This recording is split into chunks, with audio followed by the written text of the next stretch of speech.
Welcome to the Financial Freedom Mastermind Group podcast. Here we're all about breaking free from the 40 to 50 year work grind and accelerating our journey towards financial freedom. Join us every Wednesday at 7 p.m. Eastern as we explore different types of investments that can fast track your path to financial independence. We serve as a hub for connecting with fellow members during our sessions so you can share successes, ask questions, and keep the momentum going. Good evening, everyone. This is Niyi Adewale, host of the Ekabo Home Financial Freedom Mastermind Group. And tonight I'm excited to welcome Steven Puri, who is the founder and CEO of the Sukha Company, which is a company whose mission is based on helping millions of people find focus, achieve more, and maintain a healthy work-life balance. Steven, I'm super excited to have you here and cannot thank you enough for joining us on the podcast. The way that we do our podcast is a little bit different. We have other individuals that may join to listen in live. And at the end, they may want to be able to ask questions to you on what we covered. And so I don't want them to be able to unmute or start their video to throw you off. But how you doing, Steven? Got it. I am good. I'm having a son in 4 weeks from today. Come on. Oh, nice. What? I know. Are you getting excited or what? Super excited. It's my first kid. Do you have children? I literally had my first 3 months ago next week. So we're in the same boat. And now I'm assuming you got the go bag and everything ready to go? We got all sorts of stuff, man. My wife is all over it. So yes, that's how this weekend I've dedicated 2 days just to read all the books that she said, you must read this. I have a stack. Yeah, come on now. One book that was amazing, and not to sidetrack anything, was Intentional Fatherhood. That book was incredible. Have you read that book? No, I'm Googling it though. And really, it's The Intentional Father, something like that. Intentional Father. The Intentional Father. I see that. Really good book. Amazon, 4.5 stars. Come on now. Yeah.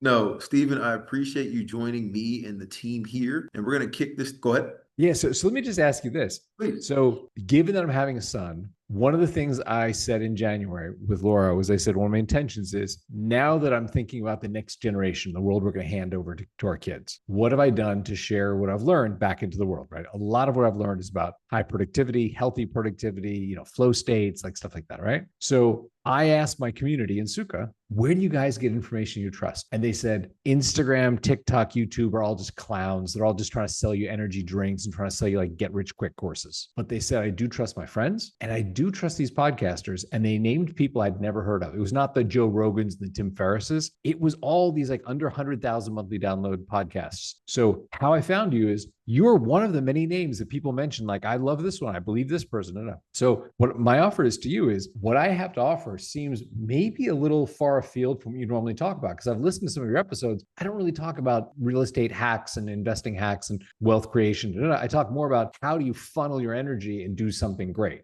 right? Which is adjacent to what you talk about, but it's not, hey man, here's a tip on a REIT. You know what I mean? Agreed. So what would be the best way for me to frame what I have to share so your audience is like, I love this? I think it goes hand in hand. It's one of those where if you don't have your environment in your mind in kind of that health going for you, you're not going to be able to do all these other things. It's almost like that analogy of being on a plane, right? Where it's like, hey, yes, you want to put that mask on your kid first, but you should do yourself. Because if you're not taking care of them, you pass out, both of you guys are going to be in trouble, right? So you got to do yourself first and then everything else will follow. So I think if you stay on that line, I'm going to go with the flow of the conversation. I think this could be smooth. Let's do it. How long would you like this to go? So I usually try to keep it to about 30 to 40 minutes. And then anybody that joins in that time period at the end, they'll get to ask questions. Sometimes some people aren't able to because it's middle of the day, but we try to make it happen. Let's do it. Come on now. And we're going to kick this off. My wife says that all the time. Does she? Like, come on now. That's like her thing. Was she born in the Southeast? She was born just on the northeast side of Philly. So I lived in Philly for a decade. I probably got it from Philly. I don't know if I got it. But that's her thing, man. She's like, come on now. She does this arm thing. Come on now. Yeah. We probably both got it from Philly. There you go. That's funny. Okay. I look forward to this being one of your more entertaining and hopefully actionable and helpful episodes. Come on now. And I want to kick this off from the beginning and kind of take us back because your story is very interesting. When I was looking at your background, I'm like, how did you even get to this point, right? So you grew up with parents that both worked at one of the major quote unquote tech giants of before, IBM. right? And so how did that shape your environment coming up? What did that look like? I think two things. And what Nee is alluding to is both of my parents worked at IBM. My mom was a software engineer writing code. Dad is a hardware engineer designing CPUs. And two things about that are really important. Number one, your mom's a great ice skater. You probably learned how to ice skate when you were a kid, So I learned how to code, right? I learned that sort of like I learned French or something. You just got to sort of understand it.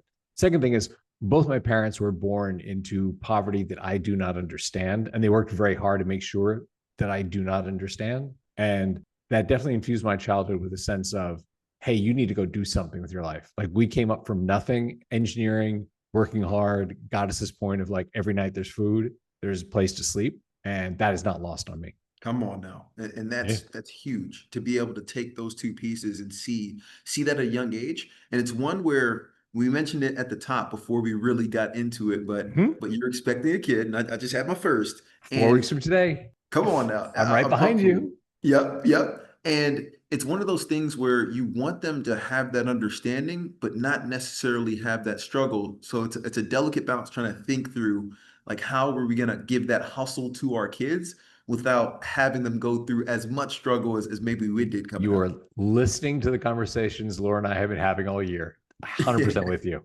Yeah. Now, one of the things that you did as well is you moved from news broadcasting to engineering and then into film. Was this a planned path or how did this come to happen? Heck no. Okay. So my life is, if you were to make a movie spine to hang everything in my life, it's probably a spine similar to Forrest Gump, where it's like things happen and then I try to make the best of whatever the lucky thing is that happened, right? So what you're alluding to is when I was in high school, growing up in Washington, D.C., happened to be at an audition for a youth news show on Channel 5, the Fox media station, right? Won the audition. So I did that for 69 weeks, and we were the top rated youth show in the DC Baltimore market. Super fun. It led to USC in Los Angeles saying, hey, if you want to be on air talent, we have a great journalism school. So I came to LA thinking, oh, I'll study journalism. And then I've got my coding thing going on. I had a scholarship from IBM.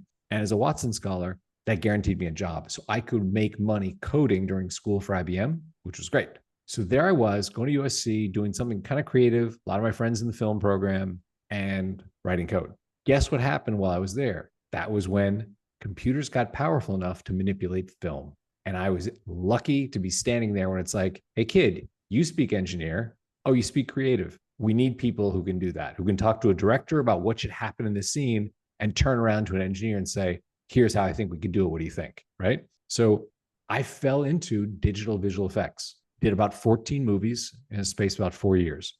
Got to work with a lot of great directors. This is luck. Okay. This is not like my being brilliant. This was Mel Gibson needed someone to do digital effects for Braveheart.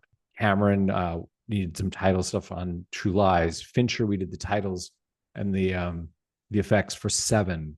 Worked with a bunch of like top directors, learned a lot, and ended up meeting Roland Emmerich and Dean Devlin. And we did Independence Day together. I produced the digital effects for that. We won the Academy Award for the visual effects. It was great. 1,000 people contributed to it. I'm honored to be part of that team that won, right? And the interesting thing is Roland, Dean, and I set up a company together, did visual effects, did digital effects, computer generated effects, raised about 15 million for that company, sold it 4 years later.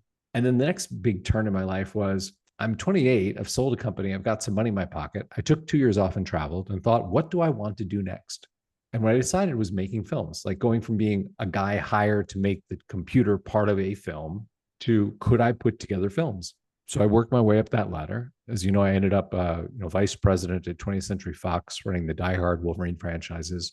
I was an executive vice president at DreamWorks for Kurtzman Orsi. That was the era of Transformers 1 and 2, Star Trek, 11, Eagle Eye, a bunch of stuff like that. And then most recently, to conclude your answer, is after Die Hard 5, I was like, wow, man, like my studio's making really bad movies and all they really care about is making them cheaply. I was like, this is not an inspiring way to go to work every day and be like, hey, could you shoot this in Romania for like $1 million less? And you're like, I guess I could, fine.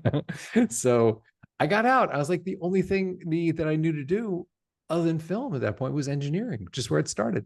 So I got back into that and I was like, what have I learned? I've been around incredible high performers. They have a lot of similarities in how they work. I learned about flow states And I created an app to help people get into a flow state, which maybe some people listening know, maybe some don't. We can talk about that. But that's kind of the full circle of engineering, got into film and creative, and then got back into engineering.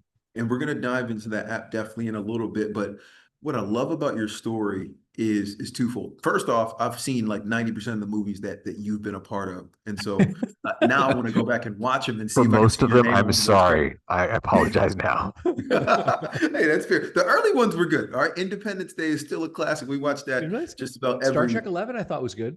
Yeah. The new. Yeah. True. Yeah, that was true. the first reboot with Chris and Zach. Yeah. You realize that movie is just Cain and Abel. That is what the organizing principle of that movie is if you strip out all the genre stuff, all the photon torpedoes and the starships. Star Trek 11 is just, there are two brothers who are going to kill each other, and they lose the movie until they have it out and they team up, and then they can win the movie. And it's simply a story of Cain and Abel disguised in Star Trek. And honestly, those are the best stories, right? Where it's like a simple message that's being displayed, but then there's all this other stuff that kind of brings you in. But at the end of the day, we're pretty simple. We like stories, right? Stories that lead somewhere. Yeah, stories are about a family. It's what we know. Agreed. The heart of these things is there a truth to it? And we would always push ourselves to say, yeah, maybe the budget will eventually be 150, $200 million. But suppose we only had two. Is there a story that we would still go see in a theater? And that really pushes you to go like, okay, is it about a husband and wife? Is it about two brothers? Is it about, what's the thing? Like Die Hard, the original Die Hard, which is so good and stands up 5,000 years later. It's about a guy in a world where suddenly women are working and they're making more money, and he loses his wife and he wants her back. Super relatable. You don't need to have terrorists for that story to work. It's true, but the terrorists do help. And that's what brings us to the theaters. But you're right. It's a love story. There you go. I'm just saying. That's how I got my wife to watch it. I'm like, listen, this is a Christmas love story. All right. It is. It is. Should we ever do an episode just on that? It is amazing the way that movie works. It is like a Swiss watch. It is so good. I'm telling you, as a studio executive, 25, 30 years later after the movie's made, you still get writers who come into your office, sit on your sofa around the coffee table and pitch you their script by beginning with, well, it's basically Die Hard it's that good. It's just one of those like platonic prototypes of a story. Come on now. And what I love from your whole journey, though, is the fact that you're able to take different pieces that you've learned along the way and implement it somewhere else, right? And so you learned about something called a flow state. And if you don't mind for our listeners, could you dive deeper into what you mean by that flow state? I would love to. And I'll tell you, it wasn't that I knew what a flow state was when I first experienced it and went, what? I was going from Austin, where I am now, to San Francisco. The next day I was going to meet with my team, and I wanted to mock up an idea I had for a feature. So I thought on the flight, I'll, get into Figma and work on it, right?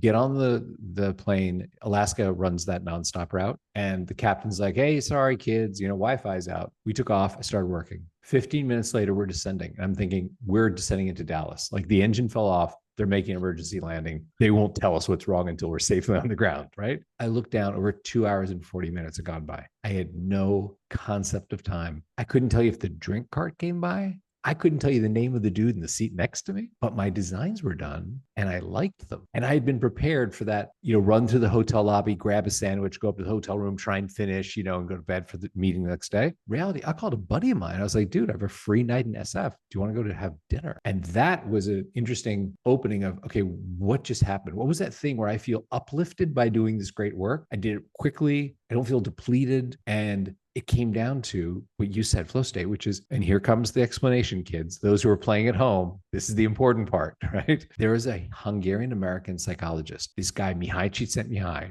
who's had a thesis. He said, these high performers in various disciplines, athletes, artists, investors, inventors, they go into these concentrated states where they do the thing that makes them famous. They do the thing that changes the world. And they all describe that state in very similar ways. What is up with that? So he did this research with all these high performers. And at the end of it, he wrote a book, and the book is called Flow. It is the seminal work on this. It is from whence we get the term flow state. And he said, I think the greatest thing, he said, I chose this word because it was the most beautiful metaphor for what I found. We are all on the river paddling to move ourselves forward. It magnifies your efforts. You go further and faster. And that's what these people know how to do consistently and reliably. And he laid out, here's what it's like. And it matched a lot my experience on the plane. He's like, when you get into this state, time falls away. You're not watching the clock. Distractions fall away. You're not going to the fridge. You're not going to the bathroom. You're not, like opening YouTube or pick up your phone. You're doing meaningful, deep work.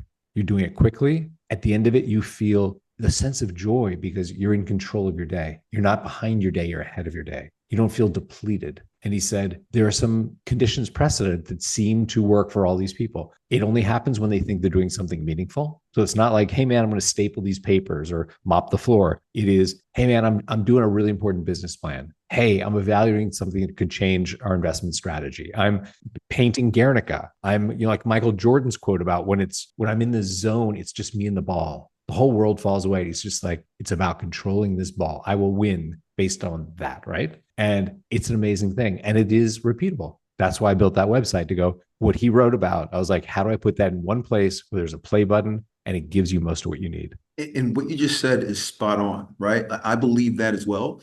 Mm-hmm. And those that have you experienced the flow state? The flow state piece. Have you right? been there? Have you been in that state? Absolutely. I played Amazing. sports. What helps you get there? What helps you get in that state? Nowadays, because it's more business minded, for those that are watching or listening to the podcast, you may notice that my background's different and my lighting's terrible. This is because I'm actually recording this from Argentina, right? So once a year, I take a trip outside the country to get into a flow state, right? And I usually take a trip somewhere I've never been before. I love it. And on these trips, I have my little Remarkable journal and I'm just writing stuff. I'm working on the deep things that are going to transform the life of me, my family, and things of that nature in the business. And so that helps because you get out of the business and you start working on it. And you're in a different environment that forces you to go to like a coffee shop and work on something, which you normally wouldn't do in your day to day. And then also what I like to do on a weekly basis is block off a good 4 hours of time, usually on Fridays, to work on one thing, literally one, right? Hang a lantern on what you just said. What you just said is a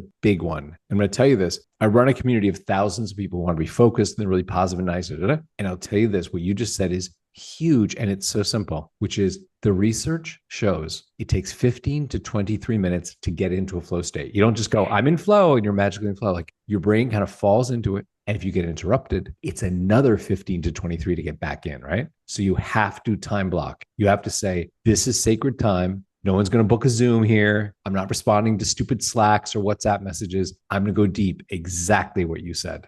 And I love what you were talking about with this piece. So that's one way. You just mentioned time blocking. What are other ways that you can achieve this flow state in today's day and age where you do have Slack, you do have WhatsApp, you have Instagram, you've got all this stuff. People call you have all these notifications.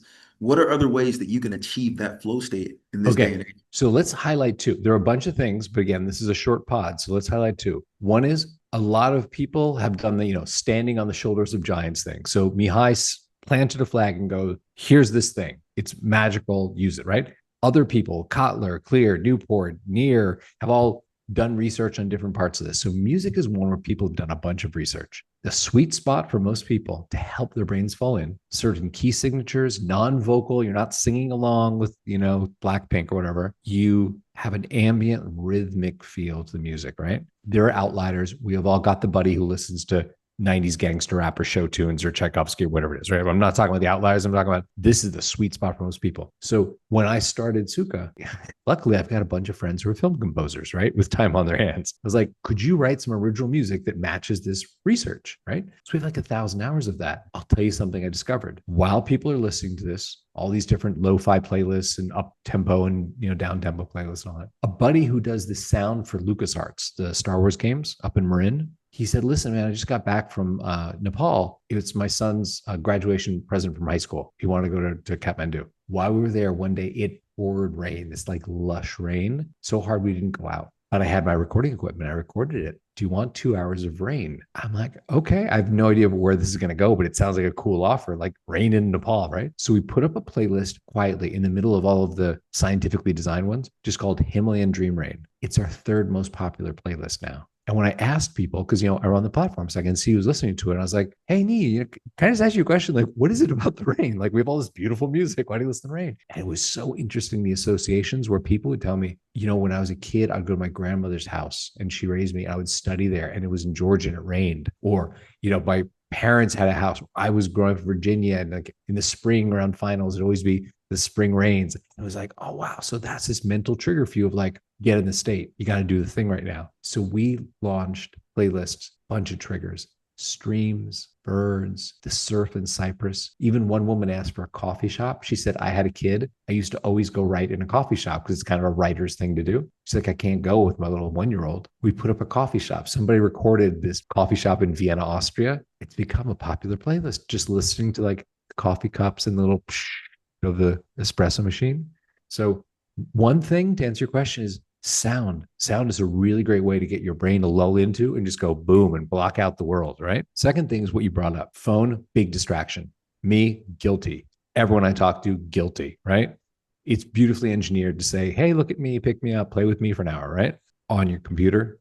Could be YouTube, could be ESPN, could be Amazon, Etsy, whatever it is. What distracts you? When you work, what is the thing that gets you the worst? What website? So probably, website, Amazon. I'm always ordering something from Amazon. Yeah, Like I'll pick this up, Amazon. I'm like, I'll hey, play let me with order you. this immediately. What about on And your usually it's phone? my phone. My phone's near me. It's usually my phone. Phone, it's any of the Yeah. notifications. I got hospitable apps. I have Oh, yeah. WhatsApp messages from my team, text messages from clients. So it's usually one of Completely. those. Right. Okay. So I'm as vulnerable to that as anyone. This is what we did. We were thinking, what's the easiest way when someone in the morning like wants to work? Like you said, Friday, I've got 4 hours. Boom. I want to be in it. I want to do 8 hours of work in 4, right? You open the website when you go to work, hit play, music starts. We talked about that. QR code pops up. Tap with your phone, put your phone down. You're working for an hour, you go to pick up your phone and, get distracted. Your smart assistant in your laptop goes, hey, is your phone helping you? And you just get that 1 second to go, who do I want to be? Do I want to be that guy who finishes at noon? Or do I want to be that guy at 5 o'clock that's frustrated, didn't finish, right? Same thing with the websites. We give you a free Chrome extension, install it, specify which ones distract you. You can choose a little list and toggle them on and off. You open one, you get a little pop-up. This goes, is YouTube helping you right now? And you decide. But that's been, for us, a game changer, is just to say, you know what, you're an adult. But that moment when a friend sitting next to you would go, hey, man, do you really need to be on your phone? Let's have your smart assistant just give you the opportunity to choose. So that's what we do with two of the biggest things, the ones you brought up. Those are the biggest challenges. Absolutely. And I love that you've found a way to help address that in this ever busy world where there's more and more technology coming out to distract you. And so one of the things I wanted to ask a little earlier, and you've kind of explained the whole concept of it, but what's the definition of Sukha? Oh, I'll tell you where I got the name. It's kind of a fun story, especially because you're traveling. You're in Buenos Aires right now? Yep. Awesome. Yes, I love it. Yeah, I love Argentina. Okay. So Laura, wifey, the one from Philly, right? Yep. We met in New York doing yoga. For 10 years, we have a daily yoga practice together. It's an awesome time to be together, right? So we got married like 2-3 years ago. Where do you go when you do yoga all the time? You go to Bali, right? Hang out on the beach, do yoga. Great. Very grateful that my life is a place where it's like, we'll go to Bali for 10 days. So we had a working version of Sukha without a title, right? And some early like beta members. So I said to Laura as we were flying there, you know what? For 10 days, no one from the office is going to bug me to like do anything, purchase orders, nothing, right? Maybe in that time, the universe will speak to me, give me a great name. Like the way Amazon is not called like bookstore. You know what I mean? Like Nike is not like shoe place, like what's a cool name that's not like distraction blocker or a flow state app, right? So she goes, great, I wish that for you. So we got there, landed, and I said, you know what I think would seed my unconscious? What if I ask 2 or 3 people who are using it right now, what's their favorite thing? And maybe that'll inspire, my unconscious mind to be, come with something. She's like, go for it. I'm going to the pool. I will see you later, right? So I dropped in a group chat, who has time to chat? 3 people say, yeah. 10 minutes. Hey, Nee, thanks so much. What's your favorite feature? Do you love the music, the timer, the breaks, the smart assistant? What do you love, right? Third guy, I'm going to wrap up. And I was like, thank you for your time. I promised 10 minutes. I'm going to let you go. And he said, Steven, you ask the wrong questions. And I was like, really? Guy I don't know. Okay. What was the right question? He said, you should have asked me why I pay you. I was like, dude, we charge like 30 cents a day. Like, I don't collect a salary from this. I just do it because I think it's cool. We pay for the servers.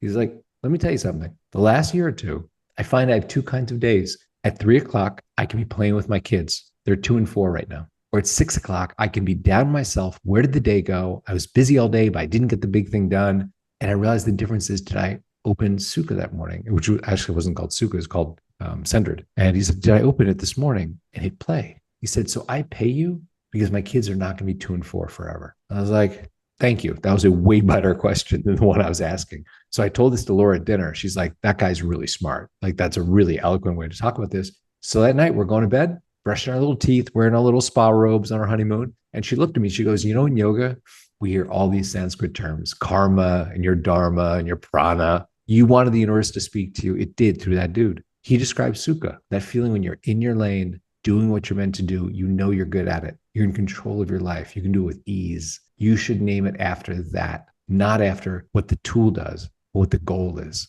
to feel in control, to feel happy. And that's what it means in Sanskrit, is like the happiness from self-fulfillment. Stephen, that's incredible. Seriously. And It's pretty cool. The way that you went about finding it was almost using the app in and of itself. Taking that trip is getting out of your own way to focus on one thing until you get into that flow state and you're able to. I get in my way enough, so I'm trying to get out of my own way.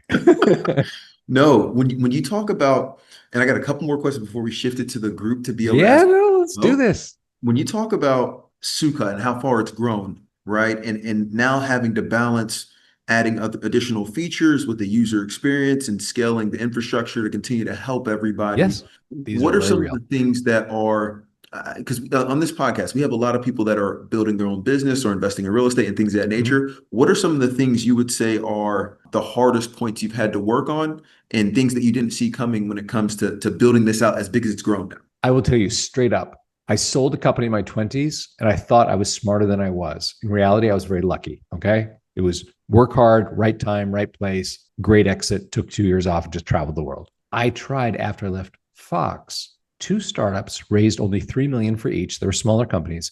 Both failed. It was humiliating. I felt embarrassed. I hated bumping into friends who'd ask me, hey, how's it going with your startup since you left film? And I'd be like, terrible. It's going to die. The end of both, when the wounds were still fresh, not a year later when you're like, it wasn't that bad. It'll all be fine. When the wounds were fresh and I was like talking to my investors saying, hey, I painted a picture of what we wanted this to be. It's not going to end up being that. And I'm sorry. I lost your money, right? Which is humiliating for me and hard. Both times I sat in the chair that I had in my house with a beautiful window next to it. I took a pen and paper and I wrote to myself, what would I have done differently? Like wrote it out, old school, not like dictate in my phone. I wanted to have my hand go like, what did I learn? What did I do wrong? I'm going to tell you this. The number one thing I wrote both times was the word listen. And going into creating Sukha, yeah, I may have a point of view on what it should look like, what it should smell like, how it should feel. But man, in our group chat, everything we launch, we talk to our members. We go, is this working for you? Is this making it better or worse? Is this too much, too little?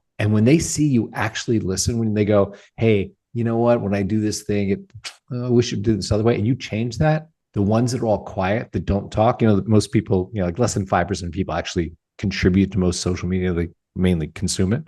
When you show people you actually listen and you respond, more of them stand up and go, oh, okay, this is cool.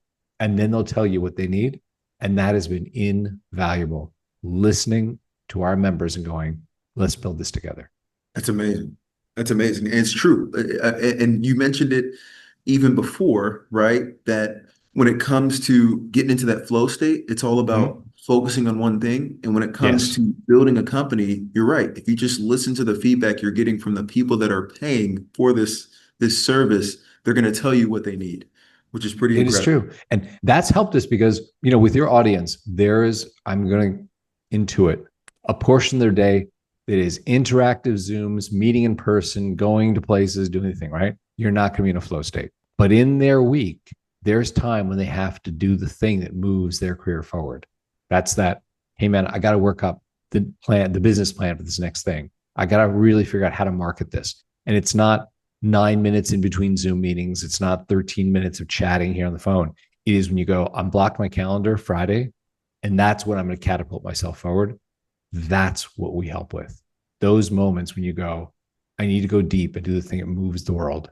And for our community, those are the most important moments because we're all within the Ekabo Home tribe trying to reach financial freedom. And that takes going above and beyond what you're doing in the W-2. Many people can work for 30 to 40 hours a week for 30 to 40 years and hope to retire, but we're trying to accelerate that timeline. And so you need that time, that focused work time to be able to move mountains so you can get there a lot quicker.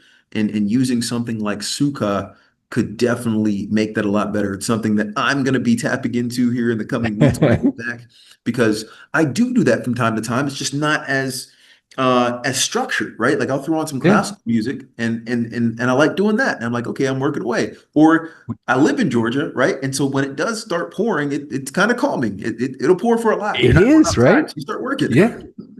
I'm with you. And this thing is, it's not just, the Sukha Company. If you're looking for music, like Endel's a great solution. Brain Falmer, there are a lot of people out there who are trying to create the tools that allow us to do the most we can to realize our potential, right?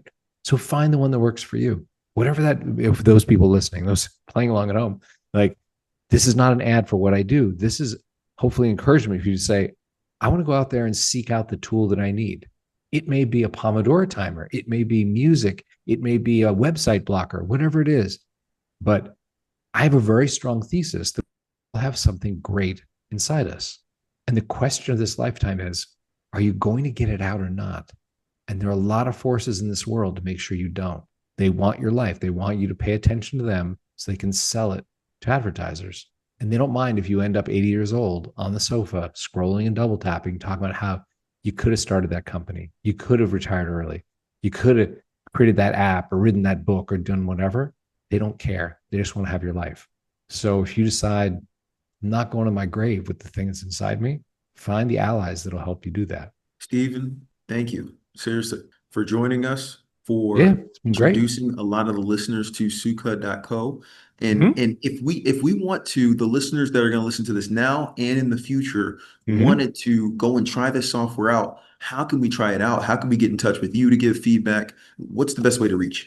I'm going to give you two very simple things. Number one, if there is anything that I've said that someone wants to know more about, who the hell is that Hungarian guy or whatever it is, right? My email address is public. I reply to every email in 24 hours if I'm not sick or traveling.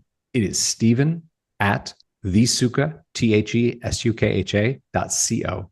I will not write you back 19 paragraphs of the story of my life, but I will send you a link back. So please use that if I can help. Second thing is, if you decide you want to try a flow state, think of something you have to do, just like what Nee's talking about. Friday morning, this is what I need to do. I have 4 hours or an hour, whatever. Go to the Sukha, THESUKHA.co. You can try it for free for a week. No credit card, no BS. No, if you don't cancel, we'll bill you. No, man. We built this so people can do great things. Try it. If after a week you want to help us pay the server bills, I love you to death. If you're like, I tried it for 7 days straight, didn't change my life, drop me an email. Tell me what we're doing wrong, because that'll help me improve. Come on now, Steven, we appreciate the work that you're putting in. And I'm going to open it up to questions from the audience. But first, I wanted to just, again, say thank you for joining us and taking the time out of your day. And I wanted to hit you with one question that, your background allows you to answer. So when you look at just how quickly the world has changed over the last 2 years since the introduction of, the LMLs, Yes. and ChatGPT, and then recently this past week, this Soro AI, where now people are creating videos and things of that nature. Where do you see the film industry going? Like, is this going to start to impact a lot of jobs? I know people. Oh my God, it's that nature. decimated. I mean, it is amazing on one hand to think, like, my son will be, 4 months younger than your son, right? Our sons could sit at their laptops and create a feature film, like a photorealistic feature film, score it, edit it, like do everything. Absolutely amazing. At the same time, yes, the craftsmen that used to have to make costumes and sets and do location scouts and all that, a lot of those jobs are gone. And I have a bunch of friends that have left the business in the past couple of years because the business is shrinking, So yeah, Crazy. It's a huge effect. The generative AI is a huge change for any sort of creation. Yeah, and you mentioned our sons. I'm happy they're being born right now, because they're going to have like a decade and a half to let everything shake out and figure out, okay, this is where you want to be. That's But true. it's going to look a lot different than our childhoods, right? Oh my God, right? Yeah. And I look at just continuing to invest, especially for our community, as one of the most important things in this time period, because we're going through a major shift and that gap is widening between the have and the have not. And it's only going to get wider. When you talk about what's happening to the film industry, it's happening across the board. A lot of these companies are now Yes. celebrating not having to hire as many people or laying people off. Like it's not like a sign of weakness. It's like a sign of strength now because they're using AI. And you start to wonder, Correct. what is everybody going to do? We'll figure it out eventually, but in the near term, there's going to be a bit of pain. Completely agree with you. Any questions from the group? And Desmond, I see you were on. Feel free to tag in. Yes, sir. I will jump in. And thank you again, Steven. This was great. And it's something I really resonate with being a software engineer. Hello. Yeah. Yeah. Hey, what's up? And, going through some job transition now, and that's really led me to kind of think about what my next steps will be and where I want to just take life. Mhm.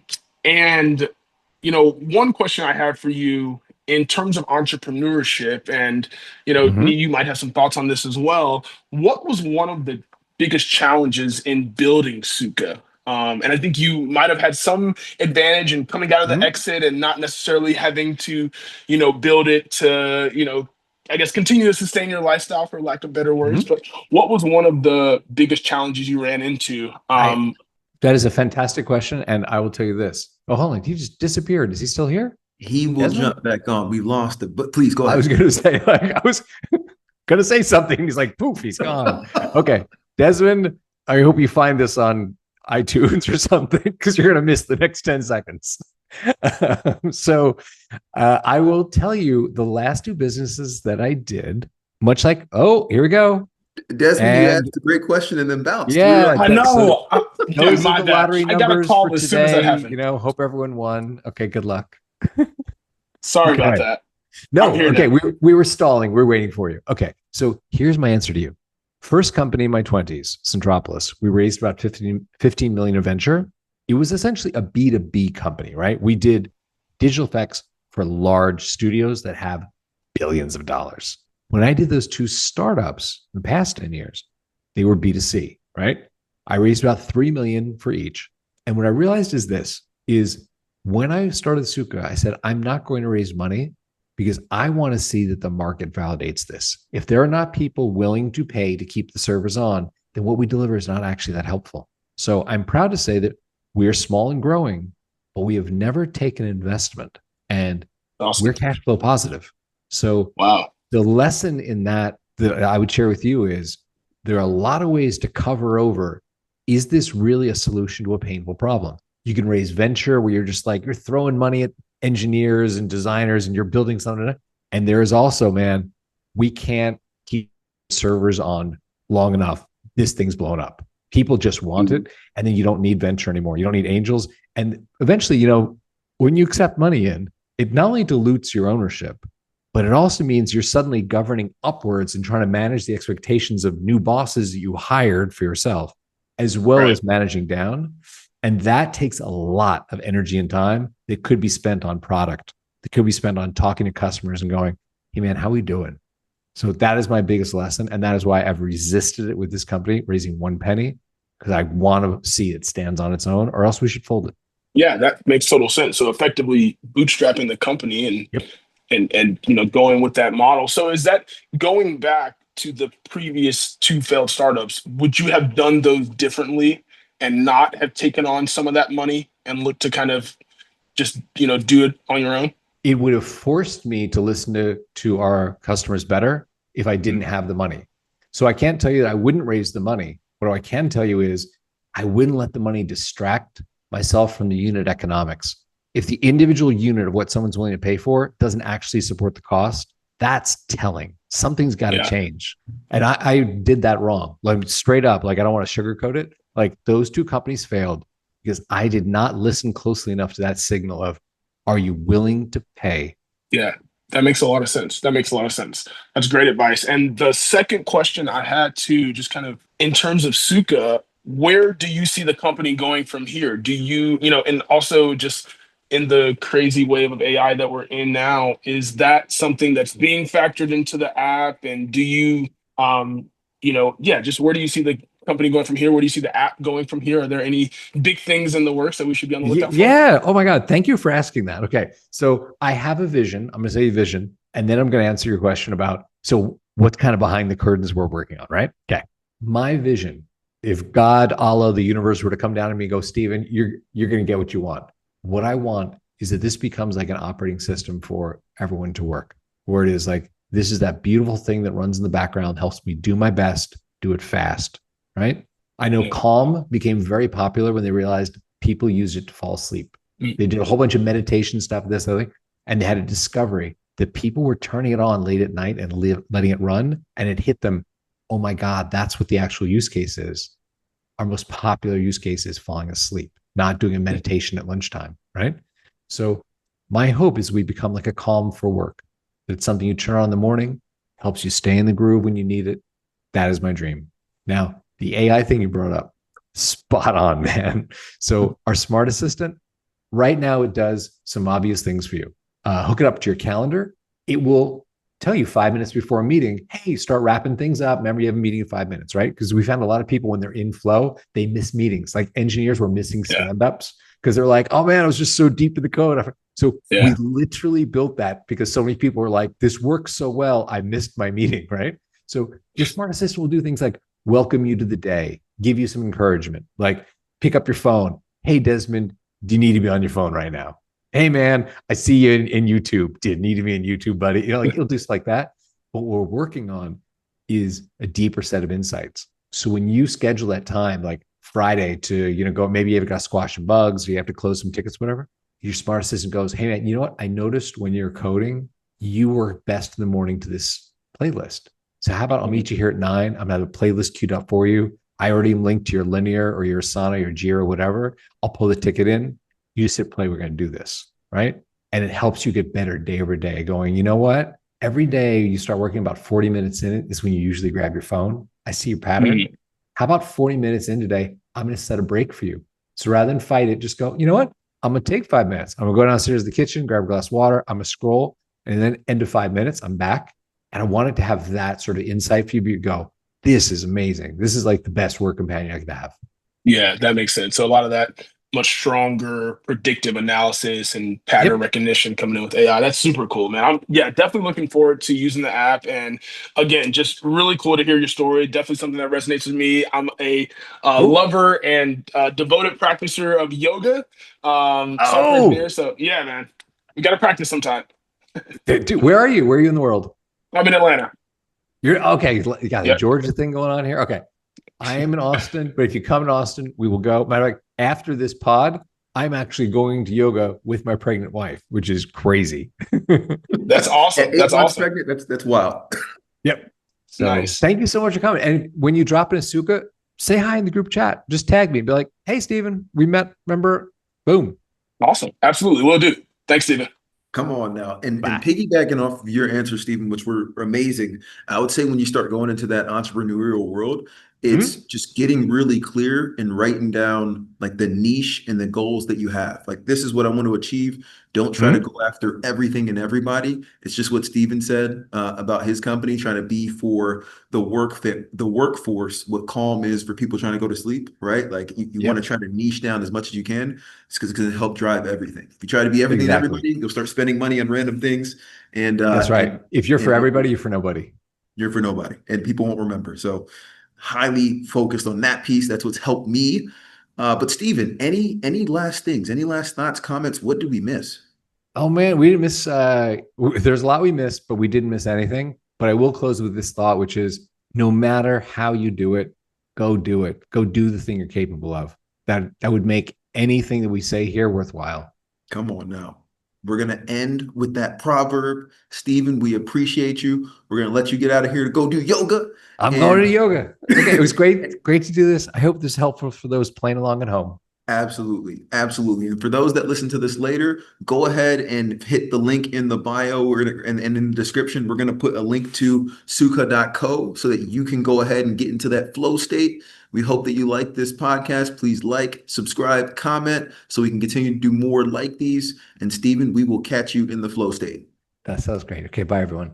Join us every Wednesday at 7 p.m. Eastern as we explore different types of investments that can fast track your path to financial independence.